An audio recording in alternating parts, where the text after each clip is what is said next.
Welcome to War Bios, the podcast where we delve into the lives of history's most fascinating military figures. I'm your host, General Biography, and today we're going to explore the remarkable life of Publius Ventidius, a Roman general whose campaigns in the ancient world would leave an indelible mark on the art of war. Born around 90 BCE in the small town of Picenum, Italy, Ventidius's early life was marked by humble beginnings, but his innate talent and unwavering ambition would soon propel him to the forefront of Roman military leadership. The year is 90 BCE, and the Roman Republic is on the cusp of a major transformation. It's against this backdrop of turmoil and upheaval that Ventidius was born, in a small village surrounded by rolling hills and fertile plains. His family, though not of noble lineage, was respectable and moderately wealthy, with his father likely engaged in trade or agriculture.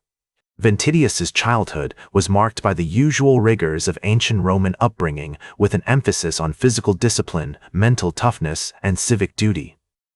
He would have received a traditional Roman education, studying Greek, Latin, mathematics, and rhetoric, as well as being trained in martial skills such as sword fighting and horsemanship. The region of Picenum was known for its rich cultural heritage, with a strong influence from the neighboring Etruscan civilization, and Ventidius would have been exposed to this unique blend of Italian and Mediterranean cultures. The early 80s BCE were a time of great uncertainty in Rome, with the social war raging across the Italian peninsula. Ventidius's family would have likely been affected by the conflict, with his father possibly serving as a soldier or supplying goods to the Roman army. This exposure to the harsh realities of war would have had a profound impact on the young Ventidius, shaping his worldview and instilling in him a deep sense of duty and loyalty to Rome. As Ventidius entered his teenage years, he would have begun to take on more responsibilities within his family and community.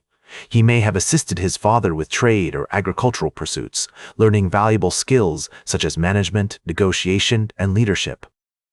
The region of Picenum was also known for its vibrant festivals and traditions, and Ventidius would have participated in these celebrations, honing his social skills and building relationships with his peers.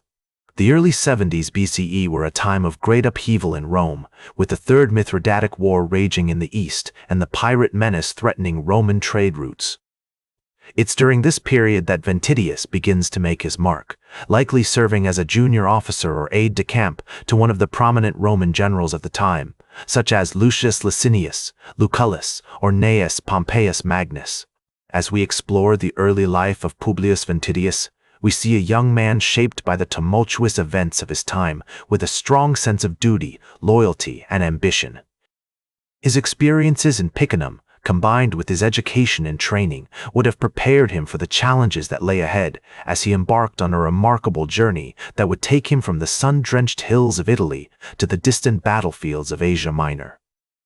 The year is around 60 BCE, and Ventidius is on the cusp of his first major command, one that would showcase his tactical genius and cement his reputation as a rising star in the Roman military firmament. As we pick up Ventidius's story around 60 BCE, we find him on the cusp of his first major command. The Roman Republic is still reeling from the aftermath of the social war, and the threat of external enemies looms large. It's against this backdrop that Ventidius begins to make a name for himself as a skilled and innovative commander. One of his earliest notable campaigns takes place in Asia Minor, where he serves under the legendary Roman general Gnaeus Pompeius Magnus. During this period, Ventidius would have been exposed to the complexities of Eastern warfare, where the Roman legions faced off against formidable foes like the Parthian Empire. The Parthians, with their lightning-fast horse archers and heavily armored cataphracts, presented a unique challenge to the Roman military, which had traditionally relied on its disciplined infantry to win battles. Ventidius's experiences in Asia Minor would have taught him the importance of adaptability and creative tactics, skills that he would later apply to great effect in his own campaigns. One of Ventidius's most notable achievements during this period was his role in the siege of Jerusalem in 63 BCE. As a junior officer under Pompey, Ventidius played a key part in the Roman campaign to capture the city from the Hasmonean dynasty. The siege was a complex and challenging operation, requiring careful planning and coordination between the Roman forces. Ventidius's contributions to the success of the siege would have earned him recognition and praise from his superiors, cementing his reputation as a rising star in the Roman military. As we follow Ventidius's career, we see him becoming increasingly embroiled in the intrigue and politics of the late Roman Republic. In 53 BCE, he serves under the command of Marcus Licinius Crassus during the ill-fated invasion of Parthia. The campaign ends in disaster, with the Roman legions suffering a crushing defeat at the Battle of Carrhae. Ventidius himself is taken prisoner by the Parthians, but he manages to escape and make his way back to Rome. Despite this setback, Ventidius's reputation as a skilled and resourceful commander continues to grow. In 43 BCE, he is appointed as one of the generals tasked with defeating the forces of Brutus and Cassius, two of Caesar's assassins, in the Battle of Philippi. Ventidius plays a crucial role in the Roman victory, using his knowledge of the terrain and his tactical expertise to outmaneuver the enemy. The year 39 BCE marks a major turning point in Ventidius's career, as he is appointed by Mark Antony to lead a campaign against the Parthian Empire. This campaign would become one of the most celebrated in Roman history, with Ventidius achieving a series of stunning victories against the Parthians and their allies. At the Battle of Mount Ginderus, Ventidius defeats the Parthian king Pacorus, killing him in the process and shattering the Parthian army. By using his knowledge of the terrain and exploiting the weaknesses of the Parthian forces, he is able to achieve a decisive victory against overwhelming odds. The campaign is also notable for its innovative tactics, with Ventidius making use of lightly armored infantry and clever ambushes to outmaneuver the Parthians.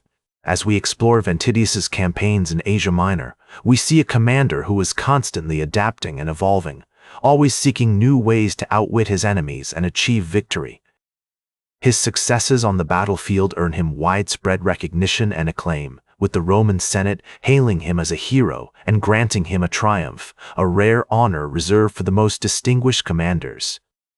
As we pick up Ventidius's story, he's been appointed by Mark Antony to lead a campaign against the Parthians, who had been a thorn in Rome's side for decades. The Parthians were a formidable foe, with their lightning-fast horse archers and heavily armored cataphracts.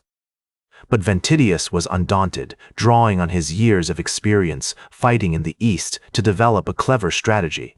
Ventidius began by gathering intelligence on the Parthian army, studying their tactics and weaknesses. He learned that the Parthians were vulnerable to ambushes and surprise attacks, and that their heavily armored cataphracts were slow and cumbersome in tight spaces. Armed with this knowledge, Ventidius set out to exploit these weaknesses, using his lightly armored infantry to outmaneuver the Parthians and attack them where they least expected it. One of the most notable battles of the campaign took place at Mount Ginderus, where Ventidius faced off against the Parthian king Pacorus. The battle was a masterpiece of tactics, with Ventidius using his knowledge of the terrain to lure the Parthians into a trap. He deployed his infantry in a series of ambushes, attacking the Parthians from unexpected angles and exploiting their weaknesses. The Parthians, weighed down by their heavy armor, were unable to respond effectively to Ventidius's lightning-fast attacks. The outcome of the battle was decisive. Pacorus was killed, and the Parthian army was shattered. The Parthians, realizing that they were outmatched by Ventidius's tactics, began to withdraw from the region, abandoning their claims to territory in Asia Minor. As Ventidius continued his campaign, he faced numerous challenges and obstacles. He had to navigate treacherous terrain, avoid enemy ambushes, and maintain the morale of his troops. But he persevered, using his experience and cunning to overcome each challenge. He also demonstrated a keen understanding of the local politics, forming alliances with friendly tribes and cities to secure their support for his campaign. The success of Ventidius's campaign was not limited to the battlefield. He also played a crucial role in shaping Roman policy in the East, advising Mark Antony on how to deal with the Parthians and other regional powers.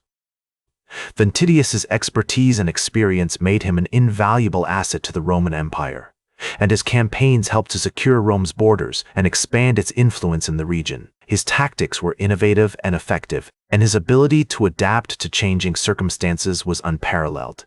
He was a commander who inspired loyalty and devotion in his troops, and his victories earned him widespread recognition and acclaim. That's all for today's War Bios. Remember to like, share, and subscribe. And until next time, I'm General Biography reminding you to keep marching toward victory.